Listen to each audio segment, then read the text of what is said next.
Olá, eu sou a professora doutora Marilúcia Ferreira Romão e você vai estudar nesta videoaula sobre a divisão autônoma do sistema nervoso.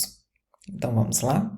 Nós vamos iniciar relembrando a organização do sistema nervoso sob o ponto de vista funcional. O sistema nervoso somático, que faz referência à parte consciente, tem um componente aferente e um componente eferente. O componente aferente ou sensitivo é constituído pelos esteroceptores, bem como o componente eferente ou motor é representado pelo músculo esquelético. O sistema nervoso visceral também tem o seu componente aferente ou sensitivo e o seu componente eferente ou motor. O componente sensitivo faz referência aos visceroceptores, bem como o componente eferente ou motor faz referência ao músculo liso, cardíaco e glândulas. É nesta subdivisão que nós vamos identificar o sistema nervoso autônomo. O sistema nervoso autônomo ou visceral, ele é dividido em parte parasimpática, ou segmento crânio-sacral, e divisão simpática, fazendo referência ao segmento tóraco-lombar. O sistema nervoso autônomo engloba células localizadas tanto no sistema nervoso central quanto no sistema nervoso periférico. Essas células elas estão relacionadas com a inervação e controle das vísceras, músculo liso e glândulas. O aspecto funcional prioriza a homeostasia do ambiente interno. Lembrando que a homeostasia é um processo de regulação que mantém o equilíbrio do nosso corpo.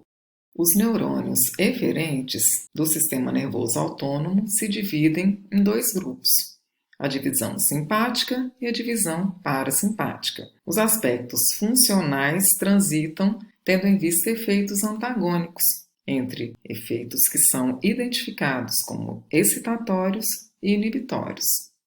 Nesta situação, nós identificamos uma observação tendo em vista uma ação da divisão simpática. Esta divisão simpática é considerada uma parte do sistema nervoso da vida de relação. Observem que este indivíduo está passando por uma situação de estresse, uma situação que gera potencial gasto de energia do organismo. Ou seja, este homem está fazendo um bom uso da parte simpática do seu sistema nervoso autonômico. Nesta situação, o que nós identificamos é um indivíduo que está descansando após uma refeição. Esta divisão parasimpática é referida como uma parte do sistema nervoso considerada da vida vegetativa.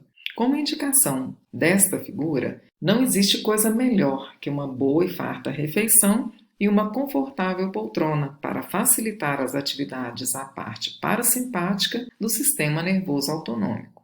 Nós precisamos refletir em relação ao seguinte aspecto: a parte parasimpática do sistema nervoso, ela não utiliza energia em potencial, entretanto, há gasto energético, diferente da parte simpática do sistema nervoso, que gasta energia em potencial, tendo em vista situações que requerem uma maior quantidade de energia gasta quando comparada com situações normais.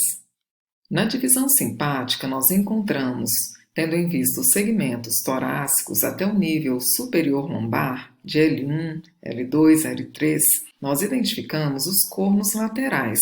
Esses cornos laterais estão associados com a chamada cadeia simpática, que nós vamos identificar a seguir. O neurônio pós-ganglionar também está relacionado com a cadeia simpática, entretanto, ele pode ou não fazer sinapse na cadeia simpática, uma vez que nós vamos, então, compreender que a cadeia simpática é constituída por gânglios. E lembrando que gânglios nada mais são do que corpos de neurônio fora da parte central. Observando a divisão simpática do sistema nervoso autônomo, nós identificamos as cadeias simpáticas localizadas laterais em relação à medula espinal. Essas cadeias simpáticas são constituídas por gânglios. Estes gânglios, eles possuem nomeações específicas, tendo em vista as suas áreas de correlação. como, por exemplo, os gânglios cervicais, os gânglios mesentéricos, o gânglio celíaco. Observem que, na divisão simpática, o neurônio pré-ganglionar tem o axônio mais curto em relação ao neurônio pós-ganglionar, que possui um axônio com uma maior projeção. O neurotransmissor relacionado com o neurônio pré-ganglionar é a acetilcolina e o neurotransmissor relacionado com o neurônio pós-ganglionar, na divisão simpática, é a noradrenalina. Na divisão parasimpática, nós não identificamos uma correlação com a cadeia simpática. Neste contexto, a correlação está com alguns nervos cranianos: o nervo oculomotor, o facial, o glossofaríngeo e o vago. E os níveis sacrais correspondem a S2, S3 e S4. Na divisão parasimpática, o neurônio pré-ganglionar é mais longo e o neurônio pós-ganglionar é mais curto. Observem que, em muitas situações, nós identificamos a sinapse pós-ganglionar na própria víscera. Neste contexto, a ação neurotransmissora fica sob responsabilidade da acetilcolina, tendo em vista o neurônio pré-ganglionar e o neurônio pós-ganglionar. E para finalizar, nós vamos identificar algumas estruturas e os seus efeitos, simpático e parasimpático. Em relação à íris do olho, nós identificamos como efeito simpático a dilatação da pupila, bem como efeito parasimpático a constricção da pupila. As glândulas salivares reduzem a sua secreção por efeito simpático e aumentam a sua secreção por efeito parasimpático. O coração tem a sua frequência cardíaca aumentada, tendo em vista o efeito simpático, e a sua redução, tendo em vista o efeito parasimpático. Os brônquios dilatam por efeito simpático e contraem por efeito parasimpático. O trato gastrointestinal tem a sua motilidade inibida com a ação simpática do sistema nervoso autônomo e aumenta a sua motilidade com a ação parasimpática do sistema nervoso autônomo. O músculo esquelético é vasodilatado, tendo em vista o efeito simpático, e passa por vasoconstricção, tendo em vista o efeito parasimpático.